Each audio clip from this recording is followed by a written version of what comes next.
اس معاملے کا سب سے زیادہ افسوسناک پہلو یہ ہوتا ہے کہ آدمی اپنی غلطی پر پردہ ڈالنے اور اپنے آپ کو حق بجانب ثابت کرنے کی کوشش میں خود اپنے نامہ اعمال کا سارا حساب دوسروں کے نامہ اعمال میں درج کر ڈالتا ہے اور بھول جاتا ہے کہ نامہ اعمال کا کوئی ریکارڈ ایسا بھی ہے جس میں کسی کی مکاری سے ایک شوشہ بھی نہیں بدل سکتا۔ وہ دوسروں کے نامہ اعمال میں بہت سی کمزوریاں گنواتا ہے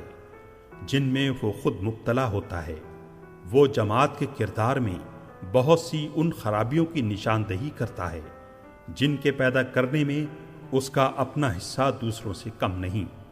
کچھ زیادہ ہی ہوتا ہے۔ وہ ان کاموں پر سراپا شکایت بنا ہوا نظر آتا ہے جو اس کے اپنے کیے ہوئے ہوتے ہیں، اور جب وہ کہتا ہے کہ یہ کچھ دیکھ کر اس کا دل ٹوٹ گیا ہے تو اس کے معنی صاف یہ ہوتے ہیں کہ ان سب چیزوں سے وہ خود بری الذمہ ہے۔ کوئی انسانی جماعت کمزوریوں سے خالی نہیں ہوتی، نہ کوئی انسانی کام نقائص سے پاک ہوتا ہے۔ دنیا میں کبھی ایسا نہیں ہوا اور نہ ہی ہو سکتا ہے کہ انسانی معاشرے کی اصلاح و تعمیر کے لیے فرشتے فراہم ہو اور سارا کام معیار کمال کے مطابق کریں۔ کمزوریاں ڈھونڈیے تو کہاں نہ مل جائیں گی، نقائص تلاش کیجیے تو کس جگہ وہ نہ پائے جائیں گی۔ انسانی کام کمزوریوں اور خامیوں کے ساتھ ہی ہوا کرتے ہیں، اور معیار کمال پر پہنچنے کی ساری کوششوں کے باوجود کسی ایسی حالت پر پہنچنے کی کم از کم اس دنیا میں امید نہیں کی جا سکتی جہاں انسان اور اس کا کام سبوح و قدوس ہو جائے۔ اس حالت میں اگر کمزوریوں اور خامیوں کی نشاندہی اس غرض کے لیے ہو کہ انہیں رفع کرنے اور معیار کمال کی طرف بڑھنے کے لیے مزید جد و جہد کی جائے تو اس سے زیادہ مبارک کام کوئی نہیں۔ انسانی کاموں میں جو اصلاح و ترقی بھی ممکن ہے اسی طریقے سے ممکن ہے، اور اس سے غفلت تباہ کن ہے۔ لیکن اگر انفرادی کمزوریاں اور اجتماعی خامیاں اس لیے تلاش کی جائیں کہ انہیں کام نہ کرنے اور بددل ہو کر بیٹھ جانے کے لیے بہانہ بنانا ہو تو یہ خالص شیطانی وسوسہ اور نفس امارہ کا مکر ہے۔ یہ بہانہ بہتر سے بہتر ممکن حالات میں بھی ہر ہیلا جو انسان کو مل سکتا ہے، اور اس بہانے کا سدباب اس وقت تک نہیں ہو سکتا جب تک فرشتوں کی کوئی ٹولی انسانی جماعتوں کی جگہ لینے کے لیے نہ آ جائے، اور اس بہانے کو پیش کرنا کسی ایسے شخص کو زیب نہیں دیتا جو خود کمزوریوں اور کوتاہیوں سے اپنی ذات اقدس کے پاک ہونے کا ثبوت مہیا نہ کر دے۔ اس طرح کی باتوں کا حاصل کبھی یہ نہیں ہوتا کہ کوئی کمزوری دور ہو یا کوئی خامی رفع ہو جائے، بلکہ یہ کمزوریوں اور خامیوں کو بڑھانے کا مجرب نسخہ ہے۔ اس کا حاصل یہ ہوتا ہے کہ ایک شخص یہ راہ اختیار کر کے اپنے گرد و پیش کے دوسرے ضعیف الارادہ لوگوں کے لیے ایک غلط مثال بن جاتا ہے۔ وہ ان سب کو یہ راہ دکھا دیتا ہے کہ اپنے ضعف کا اعتراف کر کے نکو بننے سے بچیں اور خود اپنے نفس کو بھی فریب دے کر مطمئن کریں۔ اس کی پیروی میں ہر بے عمل آدمی بددلی کا ڈھونگ رچانے لگتا ہے، اور اس بددلی کو حق بجانب ثابت کرنے کے لیے ساتھیوں کی کمزوریاں اور جماعت کی خامیاں ڈھونڈ ڈھونڈ کر ایک فہرست تیار کرنی شروع کر دیتا ہے۔ پھر اس سے بدی کا ایک چکر چل پڑتا ہے۔ ایک طرف جماعت میں عیب چینی اور خوردہ گیری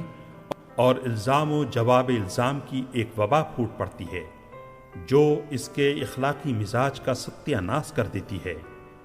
دوسری طرف اچھے خاصے سرگرم عمل اور مخلص آدمی جو کسی ضعف ارادہ میں مبتلا نہ تھے، کمزوریوں اور خامیوں کے اس چرچے سے متاثر ہو کر بددلی کا شکار ہو جاتے ہیں، اور جب اس مرض کی روک تھام کے لیے کچھ کیا جاتا ہے تو بد دلوں کا ایک بلاک بننے لگتا ہے۔ بد دلی ایک مسلک اور تحریک کی شکل اختیار کرتی ہے۔ بد دل ہونا، بد دل کرنا اور بد دلی کے حق میں دلائل فراہم کرنا بجائے خود ایک کام بن جاتا ہے، اور جو لوگ اصلی مقصد کے لیے کام کرنے میں سست ہو چکے تھے وہ اس کام میں خوب چستی دکھانے لگتے ہیں۔ یوں ان کی مری ہوئی دلچسپی زندہ ہوتی ہے، مگر اس شان کے ساتھ کہ اس کا زندہ ہونا اس کی موت سے زیادہ افسوسناک ہوتا ہے۔ یہ ایک خطرہ ہے جس سے ہر اس جماعت کو خبردار رہنا چاہیے جو اصلاح و تعمیر کی سعی کے لیے اٹھے، اور اس کے کارکنوں اور کارفرماؤں کو ضعف ارادہ کے نقصانات اور اس کی بسیط و مرکب صورتوں کے فرق اور ان میں سے ہر ایک کے اثرات و نتائج سے اچھی طرح واقف ہونا چاہیے، اور اس کے ابتدائی آثار نمودار ہوتے ہی اصلاح کی فکر کرنی چاہیے۔ ضعف ارادہ بسیط اور تدابیر۔ ضعف ارادہ بسیط یہ ہے کہ جماعت میں کوئی شخص اس کام کو برحق اور اس کا بیڑا اٹھانے والی جماعت کو صحیح مانتے ہوئے عملاً سستی اور دلچسپی میں کمی دکھانی شروع کر دے۔ اس صورت کے رونما ہوتے ہی چند تدبیریں اختیار کرنی چاہیے۔ ایک یہ کہ ایسے شخص کے حالات کی تحقیق کر کے یہ معلوم کیا جائے کہ اس کی سستی کی وجہ آیا ضعف ارادہ ہی ہے یا کچھ حقیقی مشکلات ہیں جو اسے سست کر رہی ہیں۔ اگر حقیقی مشکلات پائی جائیں تو جماعت کو ان سے باخبر ہونا چاہیے تاکہ انہیں رفع کرنے میں ایک رفیق کی مدد بھی کی جائے اور اس کی سستی دوسروں کی نگاہ میں کوئی غلط معنی نہ پہن سکے، نہ کسی کے لیے غلط نظیر بن سکے۔ اور اگر اصل سبب ضعف ارادہ ہی متحقق ہو تو بھونڈے طریقوں سے اجتناب کرتے ہوئے حکمت کے ساتھ ایسے شخص کے معاملے کو جماعت کے سامنے ان لوگوں کے معاملے سے ممیز ہو جانا چاہیے جو حقیقی مشکلات کی وجہ سے کام میں سرگرم نہ ہوں۔ دوسرے یہ کہ ضعیف الارادہ آدمی کی حالت جس وقت بھی نوٹس میں آئے اس کے ضعف کو تذکیر و تلقین اور نصیحت کے ذریعے سے دور کرنے کی کوشش کر دینی چاہیے۔ خصوصیت کے ساتھ جماعت کے بہتر آدمیوں کو اس کی طرف توجہ کرنی چاہیے کہ اس کے مرتے ہوئے جذبے کو اکسائیں اور عملاً اسے اپنے ساتھ لگا کر حرکت میں لانے کی سعی کریں۔ تیسرے یہ کہ ایسے شخص کو ٹوکتے رہنا چاہیے تاکہ جماعت میں اس طرح کی سستی اور بے عملی ایک معمولی چیز نہ بن جائے اور دوسرے لوگ ایک دوسرے کا سہارا لے کر بیٹھتے نہ چلے جائیں، اور جماعت کے اندر وقتاً فوقتاً اس امر کا محاسبہ ہوتا رہے کہ کون وقت اور محنت اور مال کا کتنا اثار کر سکتا ہے اور کتنا کر رہا ہے، اور کس کی کارگزاری اس کی واقعی استعداد سے کیا نسبت رکھتی ہے، تو یہ پھر اس شخص کے لیے کسی نہ کسی حد تک خجالت کا موجب ہوگا جو محاسبہ کی میزان میں ہلکا اتر رہا ہو، اور خجالت لوگوں کو سست پڑنے سے روکتی رہے گی۔ لیکن یہ محاسبہ اس انداز سے نہ ہونا چاہیے کہ بسیط ضعف ارادہ کا مریض مرکب ضعف ارادہ میں مبتلا ہو جائے۔ حکمت کا تقاضا یہ ہے کہ ایک شخص میں جو کمزوری پیدا ہو رہی ہے اسے اگر رفع نہ کیا جا سکے تو کم از کم بڑھنے نہ دیا جائے۔ نادانی کے ساتھ ضرورت سے زیادہ جوش دکھانے کا یہ نتیجہ ہوتا ہے کہ برائی میں پڑا ہوا آدمی اس سے شدید تر برائی کی طرف زبردستی دھکیل دیا جاتا ہے۔ ضعف ارادہ مرکب اور تدابیر۔ ضعف ارادہ مرکب یہ ہے کہ آدمی اپنی کمزوریوں پر جھوٹ اور مکر کے پردے ڈالنے کی کوشش کرے اور بڑھتے بڑھتے یہ ثابت کرنے کی کوشش پر اتر آئے کہ خرابی اس میں نہیں ہے بلکہ جماعت میں ہے۔ یہ محض ایک کمزوری نہیں ہے بلکہ ایک بد اخلاقی ہے جسے کسی ایسی جماعت میں پھلنے پھولنے نہ دینا چاہیے جو اخلاقی بنیادوں ہی پر دنیا کی اصلاح کرنا چاہتی ہو۔ اس کا پہلا درجہ یہ ہے کہ آدمی کام نہ کرنے کے لیے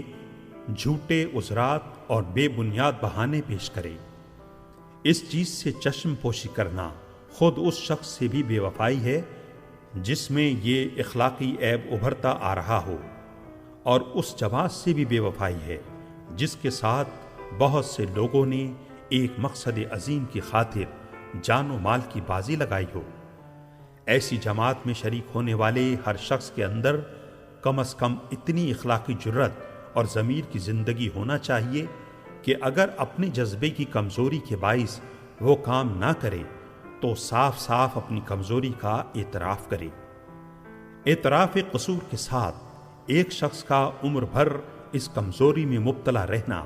اس سے بدرجہ بہتر ہے کہ وہ ایک مرتبہ بھی اس کو چھپانے کے لیے جھوٹے بہانوں سے مدد لے۔ یہ عیب جب بھی ظاہر ہو اس پر سرزنش ہونا چاہیے اور کبھی اس کی ہمت افزائی نہ کی جانی چاہیے۔ علیحدگی میں سرزنش کرنے پر وہ اس طریقے سے باز نہ آئے تو اعلانیہ جماعت میں اسے ملامت کی جائے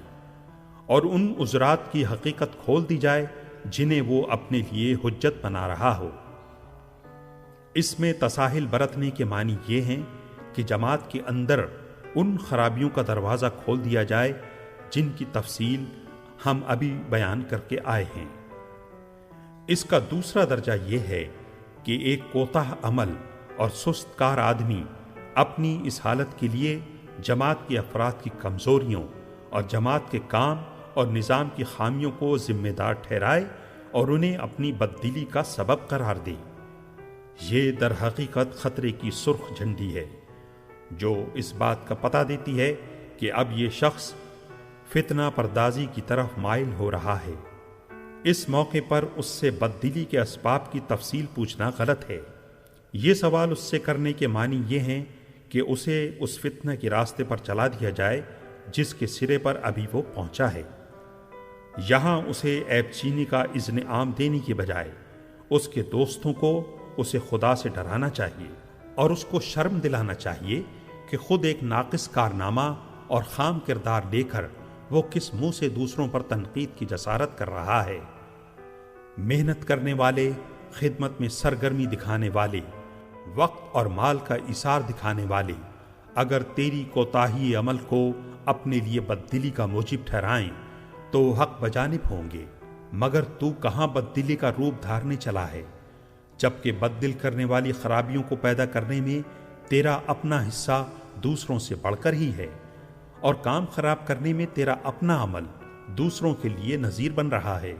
اس میں شک نہیں کہ ایسی تمام کمزوریاں اور خامیاں جماعت کے علم میں ضرور آنی چاہیے، اور جماعت کو بھی کبھی ان کے جاننے سے کترانا اور ان کی اصلاح کی صحیح سے منہ نہیں موڑنا چاہیے، لیکن انہیں بیان کرنا جماعت کے ان سرگرم خادموں کا کام ہے جو سب سے بڑھ کر خدمت میں جان لڑانے والے ہوں۔ وہی اس کا حق رکھتے ہیں اور وہی ایمانداری کے ساتھ تنقید کر بھی سکتے ہیں۔ کسی اخلاقی تحریک میں اس بے حیائی کی ہمت افزائی نہ کی جانی چاہیے کہ کام چور لوگ جو خدمت میں سست اور کردار میں خام ہوں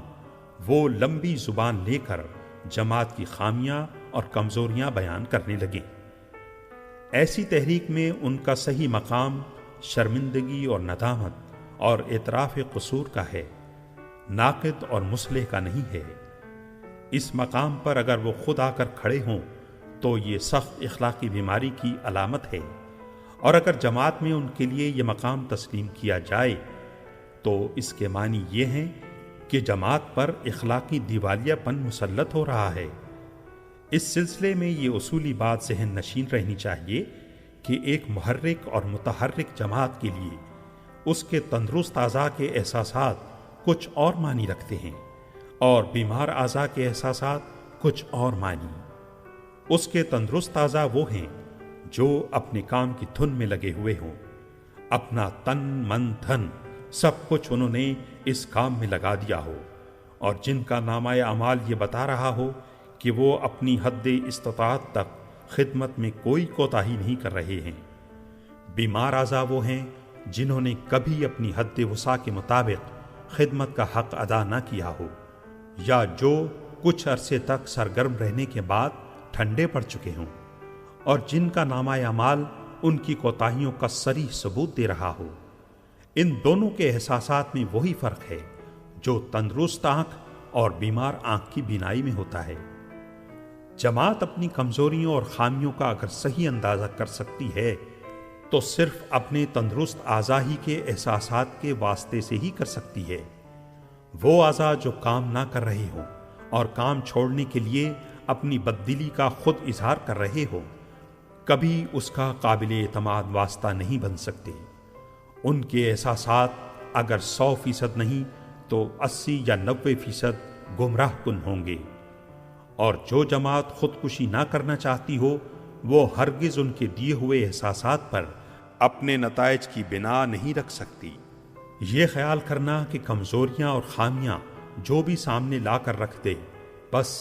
گڑ گڑا کر ہمیں ان کے آگے توبہ و استغفار شروع کر دینی چاہیے،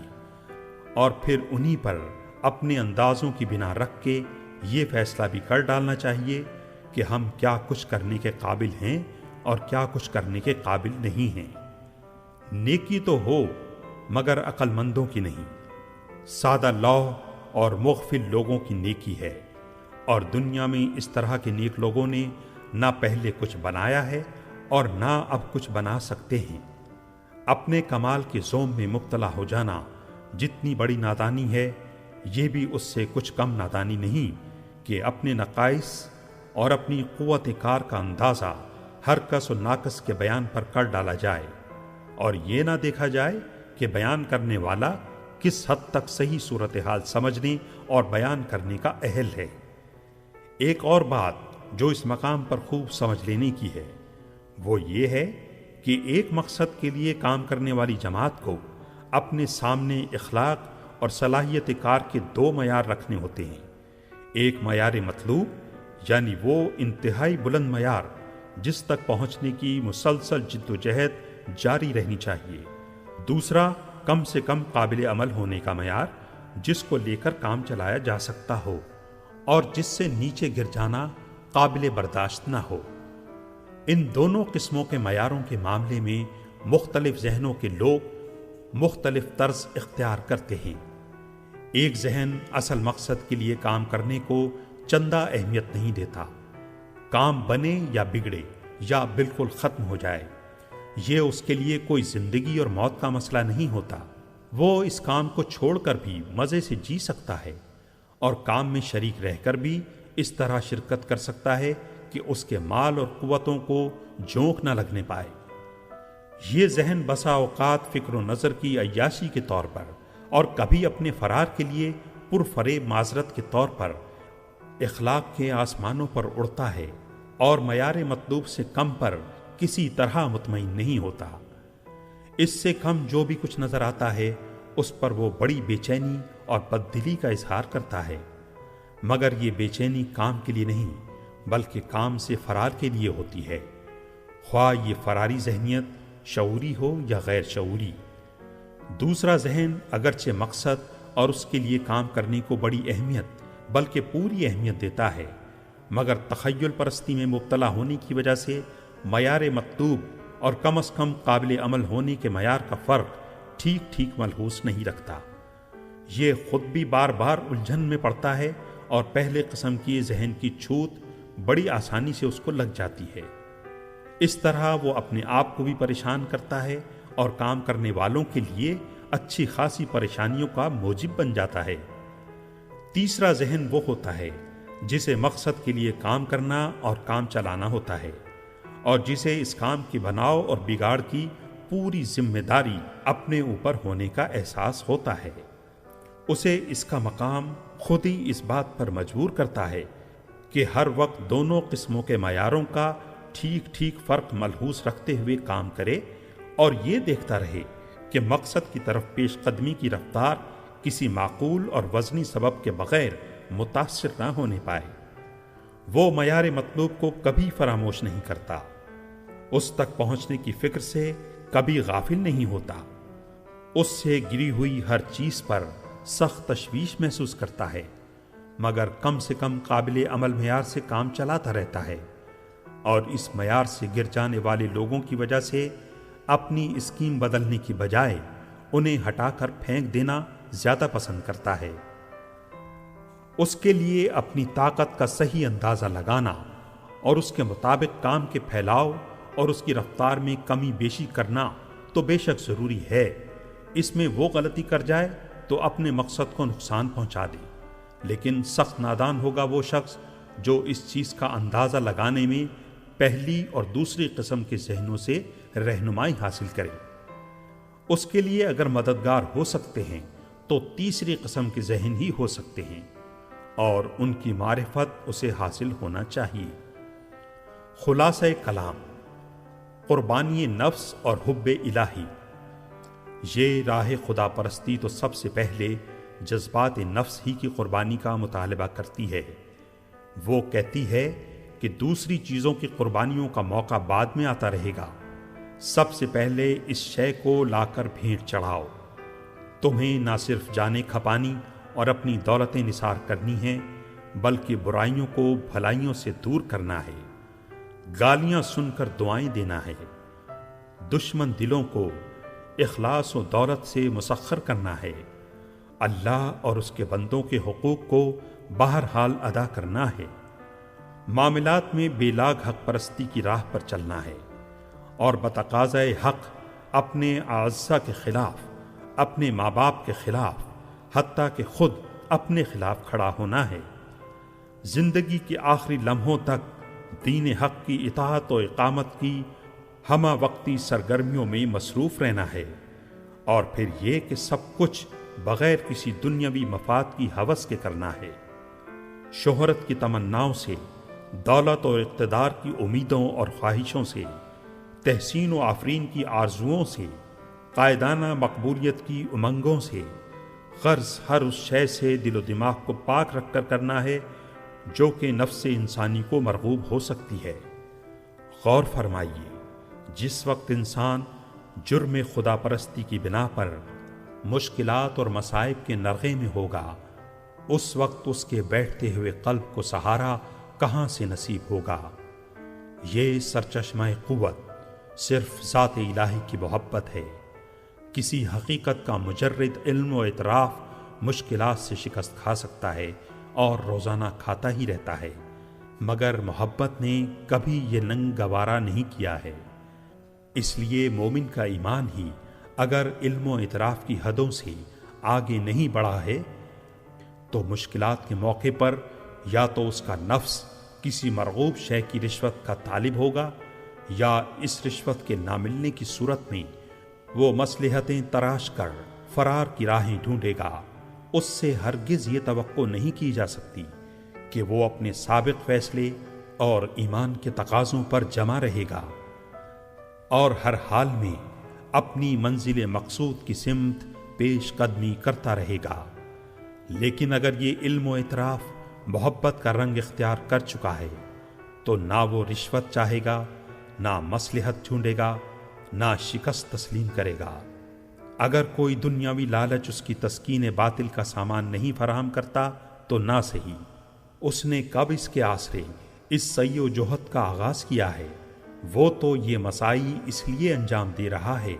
کہ اس کے محبوب حقیقی کی خوشنودی مزاج سے بڑھ کر اور کیا صلہ یا تسکین باطن کا اور کیا سامان ہو سکتا ہے جس کی ضرورت کا احساس یا جس کی تمنا کی جائے۔ خدایا، ہم تجھ سے تیری رضامندی اور جنت کا سوال کرتے ہیں، اور تیری ناراضی اور جہنم سے تیری پناہ چاہتے ہیں۔